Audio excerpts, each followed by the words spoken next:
Good evening, my friends. We are back. I am back from our jaunt. So great to be with you back away from airports and the flotsam and jetsam of humanity, which absolutely make me wonder what has happened to the advancement of our civilization when this group of people are involved. I'm sorry to say this. I know this may sound terrible, but whenever I go, especially you haven't lived till you've been to Kennedy Airport. Kennedy Airport is, I think, the put it this way: if you wanted to give the world an enema, you would put the nozzle in Kennedy Airport. I've seen things there I don't even want to talk to you about, my friends. But let me just say, welcome back. Welcome back to me. Welcome back. I'm glad to see you. I don't have to worry about the usual routines. I like being back in my 20 to see you and your beautiful faces, my family, my friends, my fellow travelers. So much of what we have to share. So much. This is the best group available. I'm trying. I don't want to ruin it. I want to make sure we have the best people for us to discuss. I love finding common ground.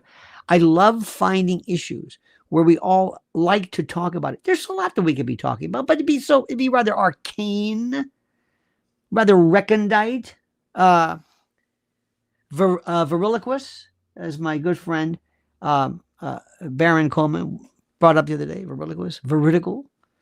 I want to talk about the truth, but there's some issues that just don't matter. But so far, the best of the best of the best of the best is, what do we call it? It's Erika. I can't believe the story. And my wife is saying, is there enough meat on the bones? I said, meat. It's just when I think, okay, we finally got it. The other day, speaking of which, he's very, very nice. Very not nice. I've never met him, but he's a good guy, I think. Baron Coleman, who brought up all of the questions regarding the issues that some people have regarding the truth as to Erika's curriculum vitae. Did she have these degrees? Did she do this stuff? Was she working there? And what difference does it make?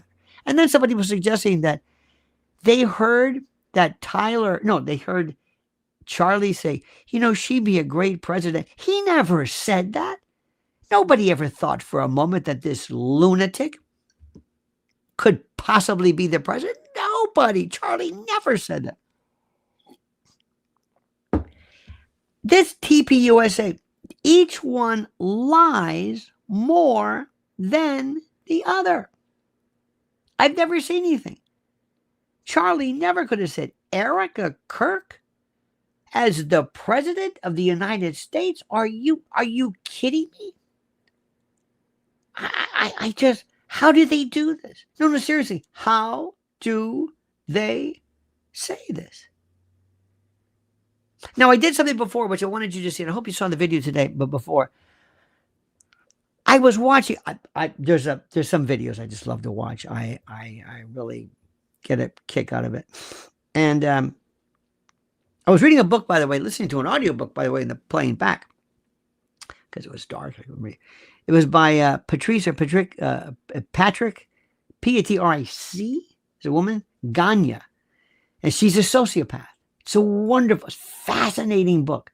Really good, because I love sociopaths and psychopaths. And it might be a bit of a cottage industry, might be a bit of a work, but she is talking about what she does not have, what she cannot do or accomplish, what she cannot maintain in terms of different things. But it made me think of this Erika.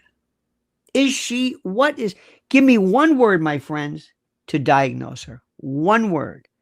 And don't be profane. Try to be as clinical as possible. What is the word that describes her?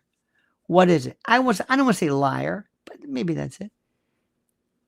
Is it narcissist? Is it prevaricator? Is it delusional? Is it just, what is fraud? Kim Candace said fraud. I think that may have just ended the contest right there. What is the word, the one feeling an idiot, psychopath, pretentious, delusional. She's of the mindset that not only is she smart and good, but she believes, and this is the worst thing, she believes that she is, please forgive me, beautiful. Beautiful, gorgeous, incredible, focused, awe-inspiring, awesome, a leader, a magnet, the touchstone, the bellwether, the standard for perfection, the perfect wife, the perfect mother, the perfect Christian, the perfect businesswoman. This wonderful amalgamation, this conflation of all of these traits. She's perfect. She is without peer. I'm serious. I swear to God. It's fascinating. She believes this. And as long as she's there, I keep telling you this, as long as she's there, there's going to be horror. So anyways, I was saying there's a video I've always liked, or a channel. It's about stolen valor. And the best is this guy, Don Shipley. It's like Buds 1-3. Have you ever seen him? He's wonderful. Love one of my very favorite. I'll give you a list of my favorite YouTube channels, but it's Buds 1. Let me see, Shipley. I'm going to give it the right one. He is so good with his wife, Carol. Okay, Buds. Yes, but Don Shipley, former Buds 131. That is his name. And he has, first of all, his hair is not even, it's unbelievable. The hair, this mop, this is incredible. The guy's getting older. He's getting more hair as he gets older. Anyway, so when he does his show, and I watch this, and there's a comparison here, as you will see very, very soon. I will make this comparison. But as I watch his show, or his channel, there are people who say, yes, I am a former Navy SEAL. I am a Navy SEAL. I'm a former Navy SEAL. I went through the training. I am a SEAL. So Shipley asks, what's your BUDS class? Basic Underwater Demolition SEALs is BUD/S. What's your BUDS class number? Well, I don't remember. Now, that's like not remembering what year you graduated from high school, or not remembering the year your anniversary year, or just I mean, things, your birthday. You've only been screaming that number out forever, and they lie. Well, I can't tell you because it's classified. Well, I was, CIA, and they wear the stupid uniforms, and even the ribbons and the medals don't make any sense, and they're in the wrong order, and it's the most stupid thing anybody's ever seen, and yet they do it. Why? And the reason that they do it is the same reason that Erika does her thing. It made me think, I say, wow. Trying to be something you are not, to fill in the blank, to revel and grovel and enjoy what it's like to be living in this world, in this group, and to basically say what she said. It never ceases to amaze me how the more people find out about her, the more it gets to the point where people are thinking, well, better yet, let me ask you a question. What has she ever said that's true? Now, again, if she were to just step down, you do know that all of this becomes moot, my friend. All of this is moot. It doesn't play anymore. It's moot. If she steps down, people would say, what are you talking to her about? All of the shows, all of the people, all of the great, all the great commentary would be for nothing if there was this movement of, I know what the word is, if she just stepped down, if she was not a part of this anymore, it would be over with. It would just be over. It would be something that is the most incredible thing in the world. People would say, stop talking about her. She's not here anymore. What do you want? Well, I still want to talk about it. Why? Why do you want to talk about her? And those other people, those other folks, I don't know what they're going to do. But it kills me. So we have that. And then we have this other story, which is, and I hope to God it doesn't stop. But have you noticed the incredible detail, the deep dive, the investigation that is being conducted with this? Now, in addition to everything else, we all have to stop and say that the person who made so much of this possible is Candace. There's no doubt about it. She hit a nerve and has been able to speak in ways regarding things that I never thought possible. And I'm so happy she's doing it. I'm so happy she's done this. And I think she's just aces. And what she did was basically showed how somebody that she loves so very, very much as a friend, whose dispatch was just completely ignored. And she's made people aware of a lot of things. Luciferian, awful, evil, trafficking and the like. She's also been very, very serious and very upset, as well she should. I mean, devastated, waylaid by what's going on in the world and the Middle East regarding war. And war is the most incomprehensible thing. And I realized that when I hear her, she was when I was, 12, 13, when the Vietnam War, when nobody would tell me, what is this about? Why are we doing this? What's going on here? And it was, talk about boots on the ground there. It couldn't be more boots on the ground. Do you remember this? Do you remember? Did you lose somebody? Did you have somebody in your neighborhood? Did you have a big brother of a friend? Was your big brother, your uncle, somebody you knew? Everybody knew somebody who was, in some respects, was affected by that. That was another one of my red pills. My whole life has been one red pill after another. And I know what she's going through. You can't believe it. Say, what is it? Why? There's always an influence. There's always an influence behind it because America has no reason to worry about Vietnam or anything else for that matter. Nobody's going to hurt us. Nobody. Ferguson Jeremy says, EK's degrees qualifies her to be an educated dummy. Education, leadership, underwater basket weaving. I think that was a bit of a pun. And law, so she can open a fashion store. Thank you for that. I agree with you. I don't believe any of this stuff. How can you allow this to have been on your website for so long? Much like stolen valor. People like this with stolen valor. How is this? How is she allowed to do this for so long? Why didn't anybody at TPUSA say, Erika, you can't do this. You're saying, all they got to do is pick up the phone, which I think Baron did, and found out immediately it wasn't true. Who's going to fix this? How long do we just? Somebody's going to be indicted. Somebody somewhere, some charity division is going to say, where is this going? Where is this money going?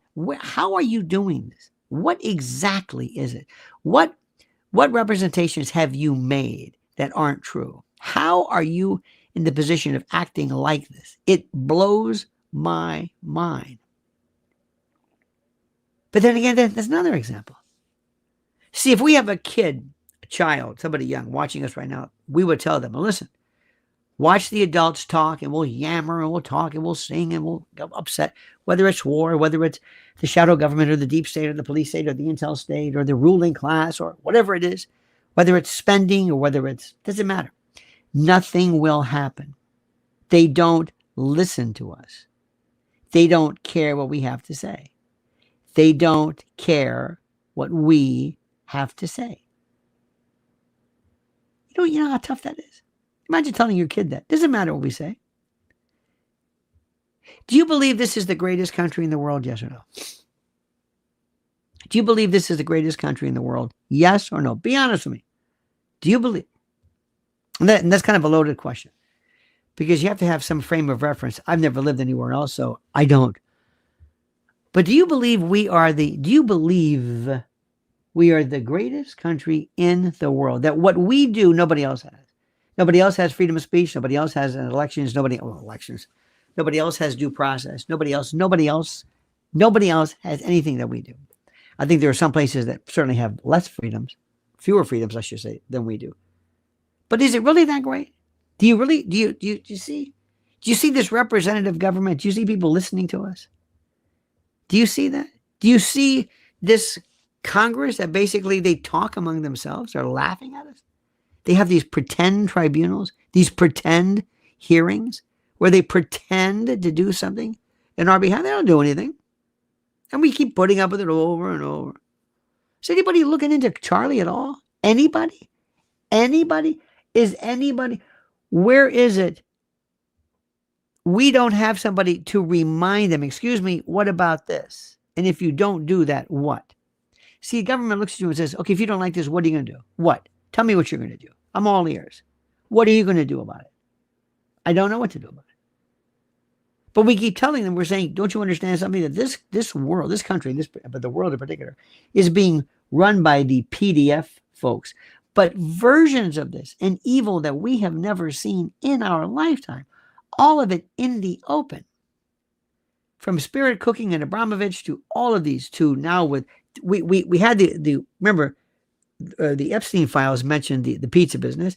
WikiLeaks meant it. This has been going on forever. What exactly, this is important, what exactly are we doing now?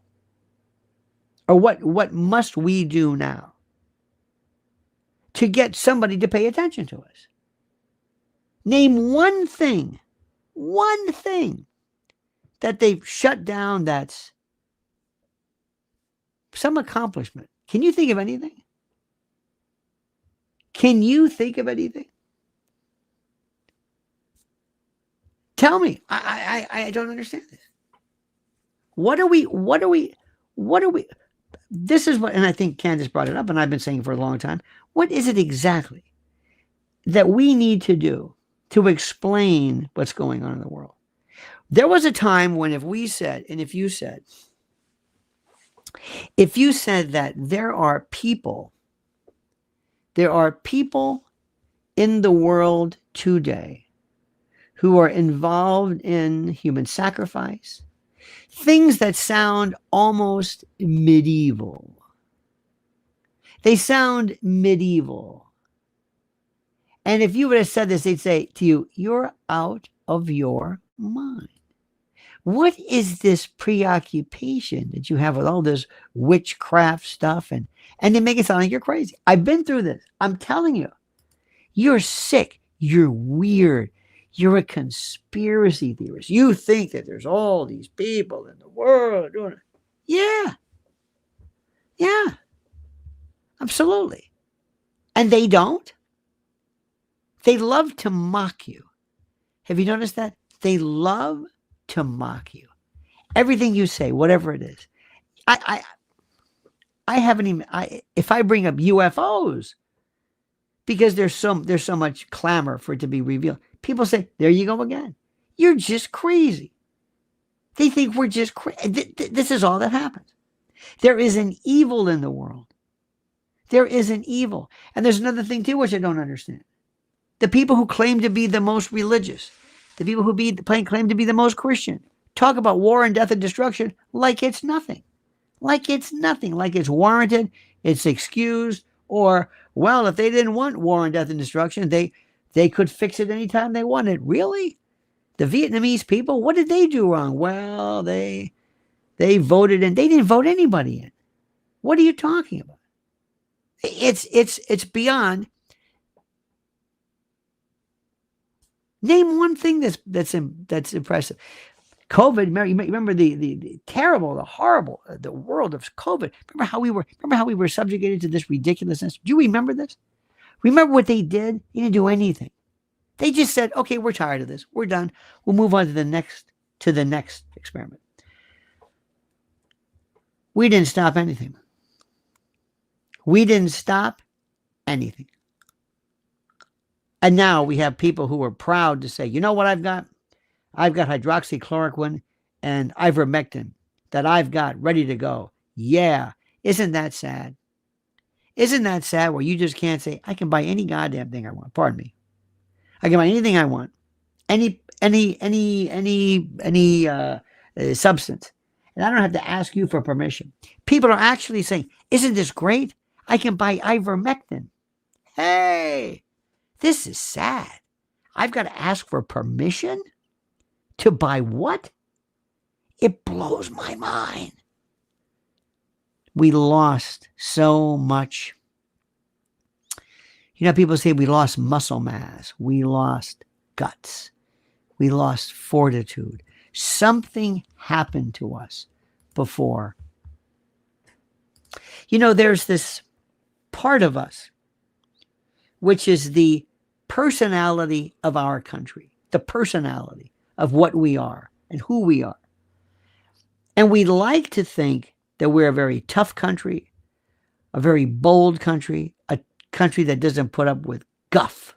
You know what I mean? That doesn't put up with, you know, in New York, they love to portray New Yorkers as being tough. Tough.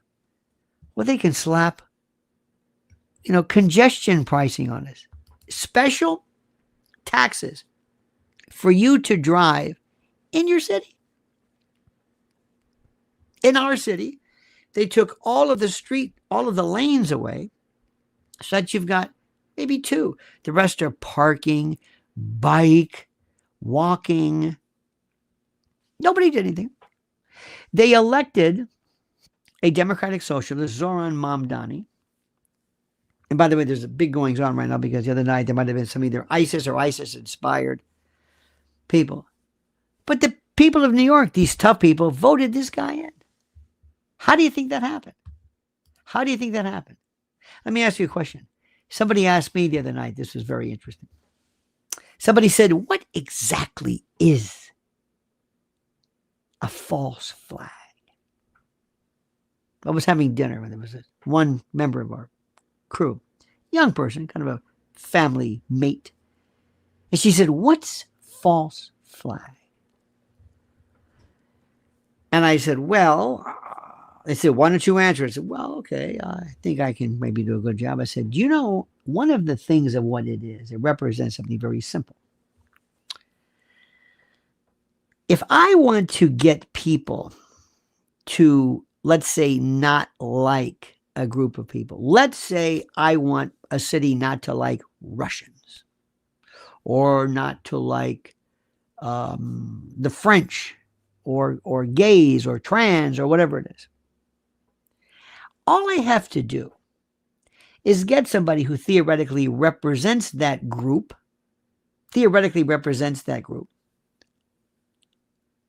and all I have to do is to make them seem as though they've done something terrible. They've created some event or been a part of an event or part of some bombing or violence. So you can say, and remember, they're actors. They're agent, well, not agent provocateur. They're false flags. They are pretending to be, but they're not a part of that group. So we say, see what the Muslims are like. You see what these folks are like. Do you see? And we create an event that gives you the impression that it was committed by people that you've now added to your list of people to hate. Totally manufactured, totally orchestrated. Do you think that happens? Because the other night when somebody asked me, he said, do you think that happens? Do you think we've ever done this to you?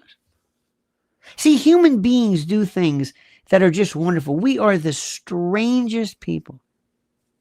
Do you remember, my friends, in the old days, everybody's got to see this. There were some psychological experiments. Remember Harlow's monkeys, when they put they took monkeys, real monkeys, away from little baby chimps and babies, not chimps, but I guess monkeys, babies, and they were scared, and they just had this rag doll. They had to hug onto their mother. It was so sad.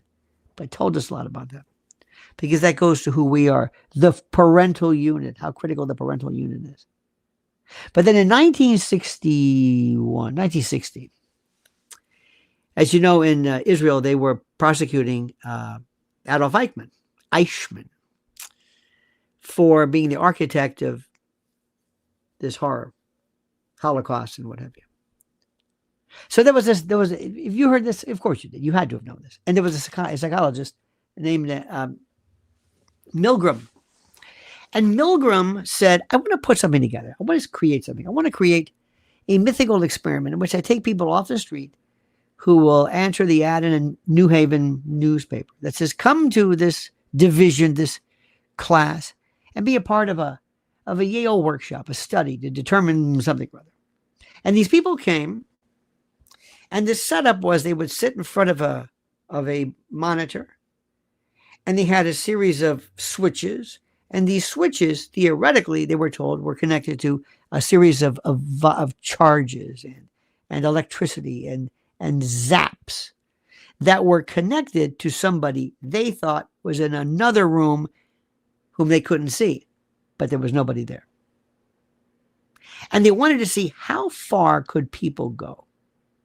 How far could they increase the amperage or the voltage or the pain? How far could they go while or before they said, I'm not going to do this? Follow it. The guy's got a white lab coat. He says, continue. He said, I'm not going to continue. I don't know if anybody, as you know the story, everybody did it. One seemingly innocent looking, kind of a mousy looking woman zapped the guy until he was theoretically unconscious. He made no noise. He made no noise. She was zapping him, and he was theoretically out. He was like, stop it. And she's going like this. Do you know what this means?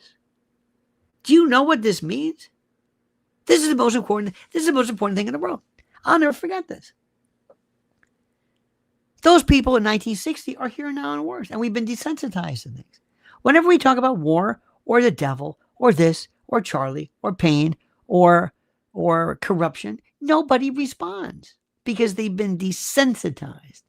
They've had their sense of morality shut down, closed, clobbered, immediately ruined.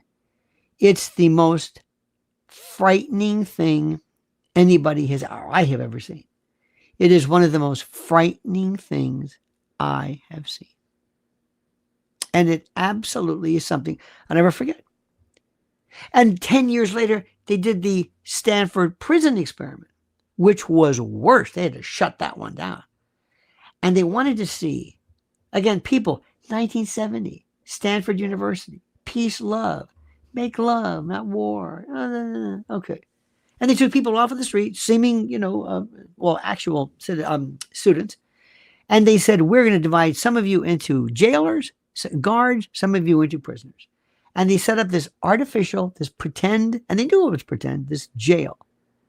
And the guards would guard the students, their fellow students, who became jailers, the jail, the prisoners for purposes of this hypothetical.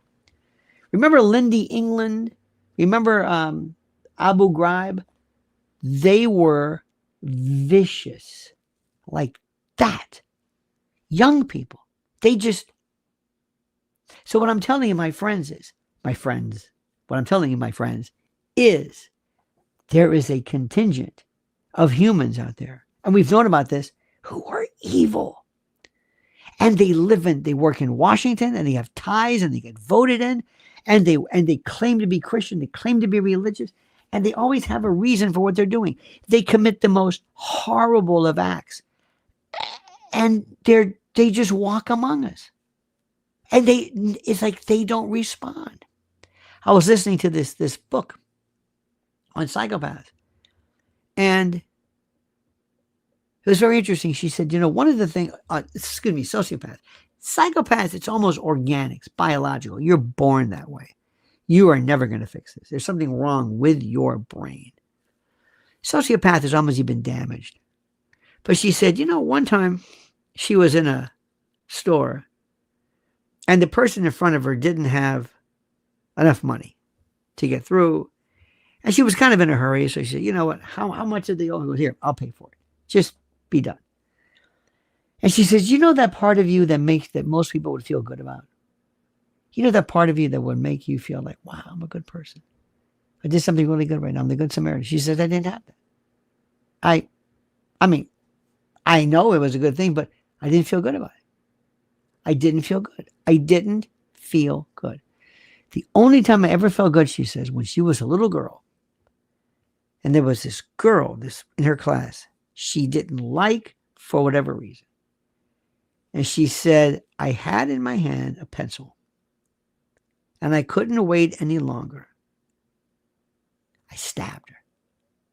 I don't know to what extent, or I don't know how. But she says, I felt alive. It was so, as I was waiting for the baggage to come, carousel, I was thinking to myself, that's who we are. My friends, what do we do?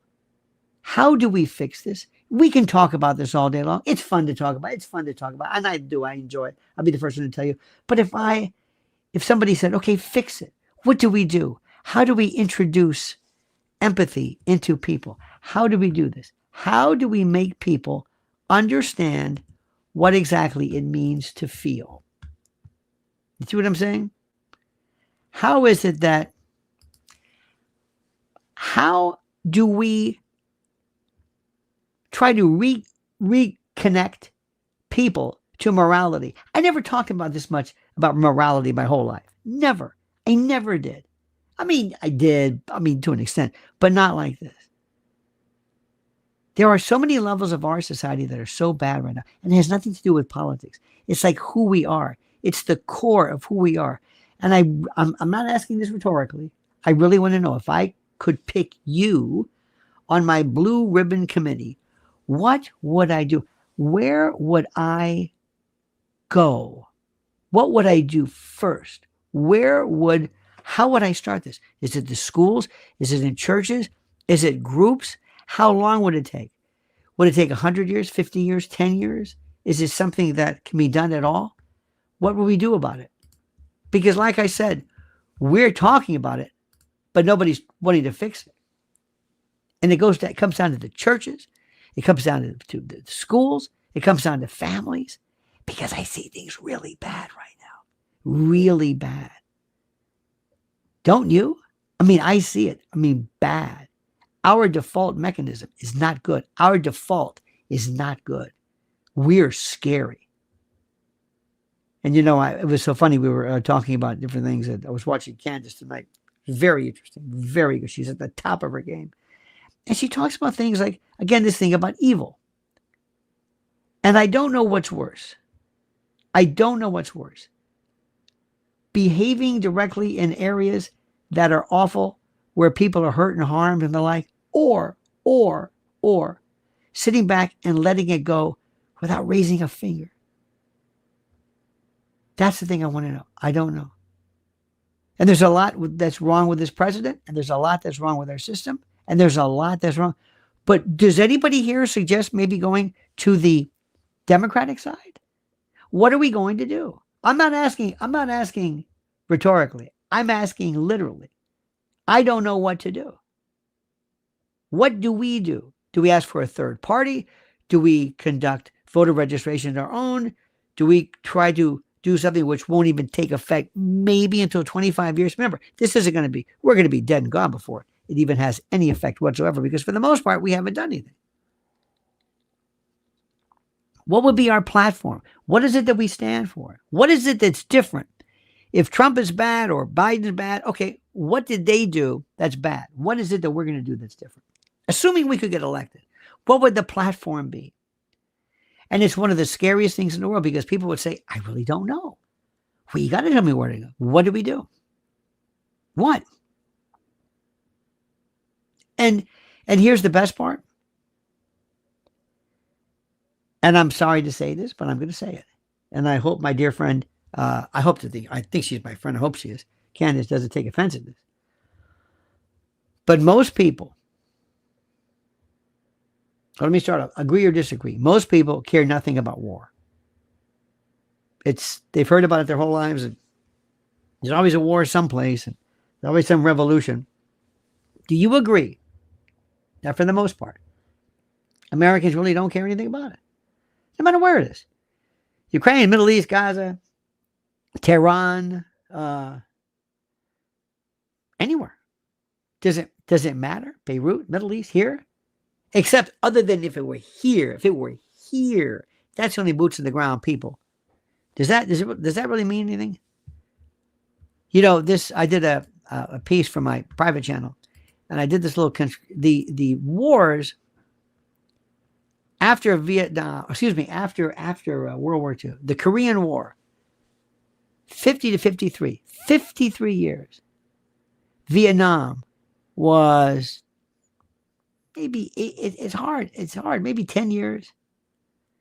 Lebanon intervention, Grenada invasion, Panama invasion, the Gulf War, Somalia intervention, Bosnia, Kosovo interventions, war in Afghanistan, war in Iraq, the Iraqi war, Libya intervention, war on terror, war on cartels, Iran war.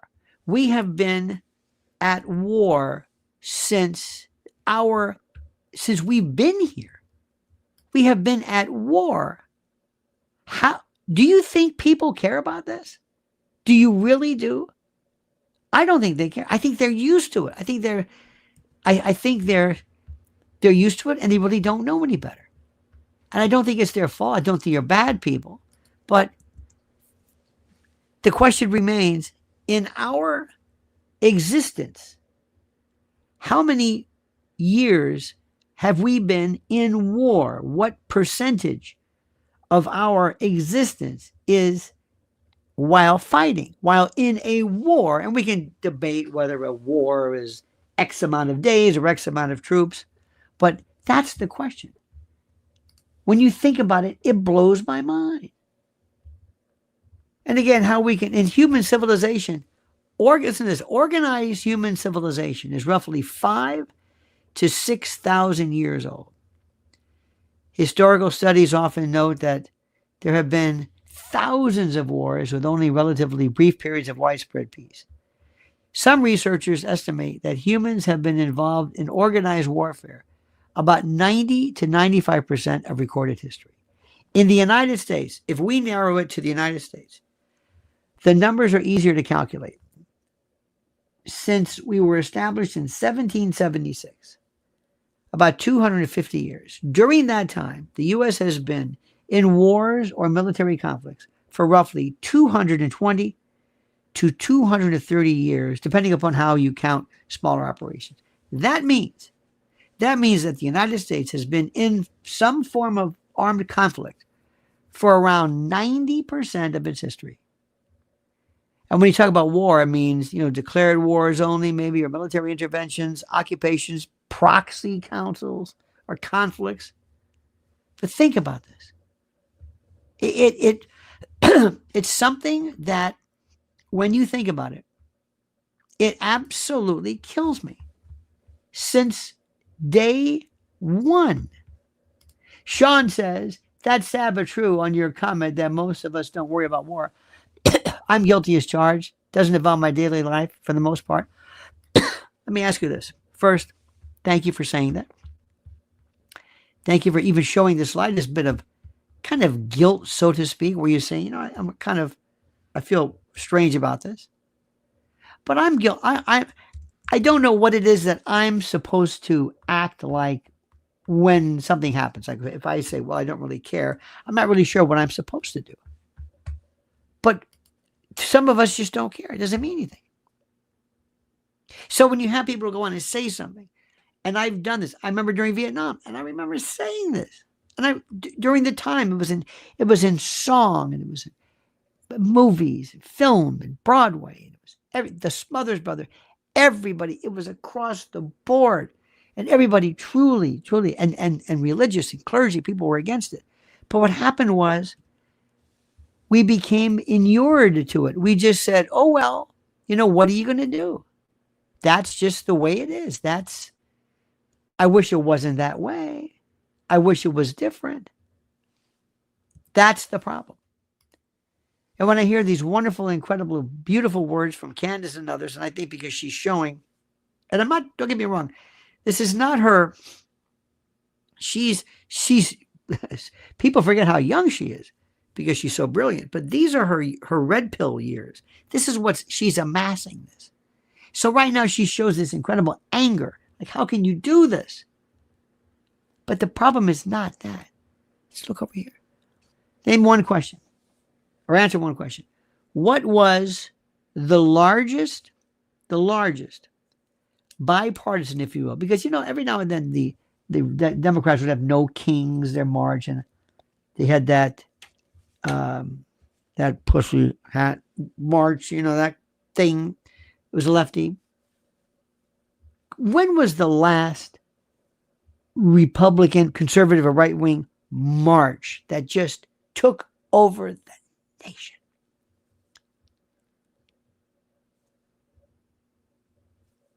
When?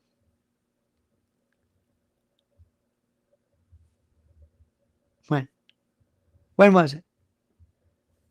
When did the Republicans actually do this?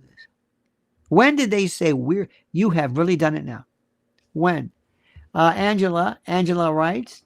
Angela says 230 out of 250 years since 1776, 92% of existence. War is a racket. You're absolutely right. Smedley Butler. It is a racket.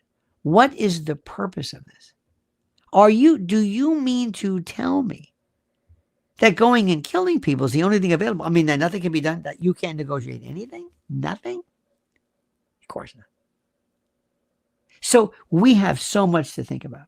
And by the way, for those of you who are here, this is not left or right. Believe me, this is not Trump or Biden. This has nothing to do with this. This is above and beyond that. When you think about what's going on, it blows my mind. And the level of organized evil in our world today is something that is beyond incredible. Beyond. You can't believe what's happening. Can't believe it. And children, when somebody stands before you and says, "Oh no, that's not true. Oh no, you're making too much out of it," they're in on it. When somebody does something to dissuade you from pursuing really aggressive criminal prosecution or military, whatever you want to call it, against children, they are absolutely a part of the deal. Remember that. This is something that's beyond anything we've ever seen before. It's nuts. So we started off, and I wanted to tell you because I think the Erika Kirk, I can't, I hope she never steps down. And how that TPUSA is a joke. They're done. They're finished. Nobody's going to want to be a part of it or donate. It's a joke. And they keep letting her a part of it. They can't stop her. Or they don't realize, or they don't care. Or they're not very smart. That I don't know. And meanwhile, Charlie is somewhere, and he's looking down on us and saying, "What are you doing to find my killer? What are you doing?" We're starting to hear a little bit more about the autopsy of Epstein, which is kind of interesting. They're a little bit talking about it. But think about what's happening right now. What does Charlie say? Who's looking for me? Candace? We are, but is the DOJ? No. Anybody? No. It's like, see ya.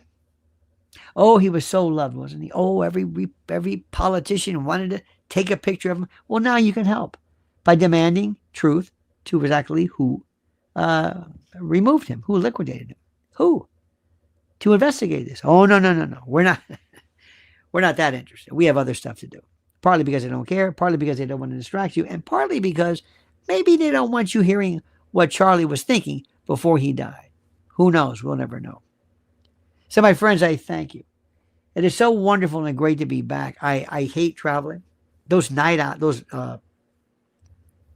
red eyes are just, I mean, in a way they're okay, but very, very strange. Very, very strange. People are just, You know, when you walk down those aisles and you think, look at this. We're in this aluminum tube, which is a pretty great thing if you think about it.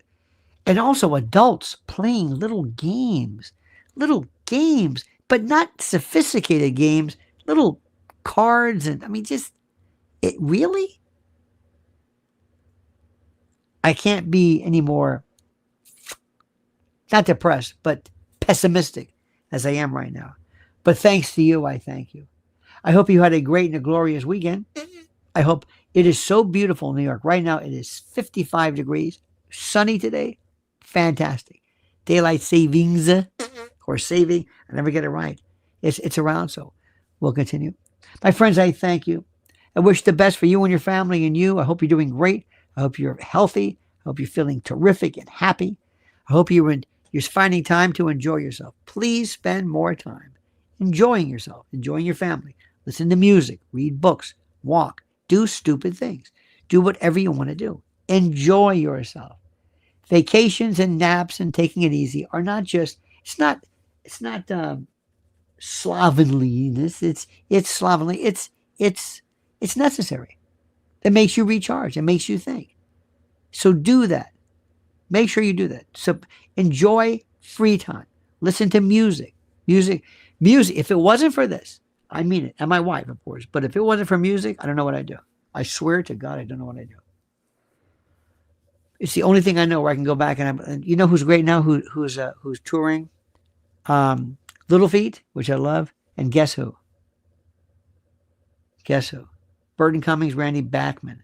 Burton Cummings, phenomenal. So I might go see that. I don't know. I doubt it. I don't. The crowd thing. But Burton Cummings, he's getting up there. They were so good. And the songs you're thinking, of course, you know, like Star Baby and No Time, those are great. And No Sugar Tonight and Share the Land. But the ones I love were Power in the Music, Road Food, and Rain Dance. Wonderful. And Road Food has a guitar lead that is just mesmerizing. They were really that good. I think Canada's best. I think they were the best. Canada was damn good. Rush, Gordon Lightfoot, this. In any event, my friends, thank you. So do that. I wish you all the best. We'll be back tomorrow, same bad time, same bad channel. Thank you for your comments. I'm going to be putting up some thoughts about this. Have a great time. I think we're going to have a nice spring and summer coming up. That means we can get out and do stuff. Remember, don't let our discussions redirect or put you into some kind of an anhedonia, some kind of a depression. Just because we're talking politics, we're talking about the world, doesn't mean that it's all for naught. It's not. As long as you have you and your faith and your family and your health, you're doing great. All right, my friends. See you tomorrow. Have a great and glorious night. Until then, remember this. The monkey's dead. The show's over. Sue you. Ta-ta.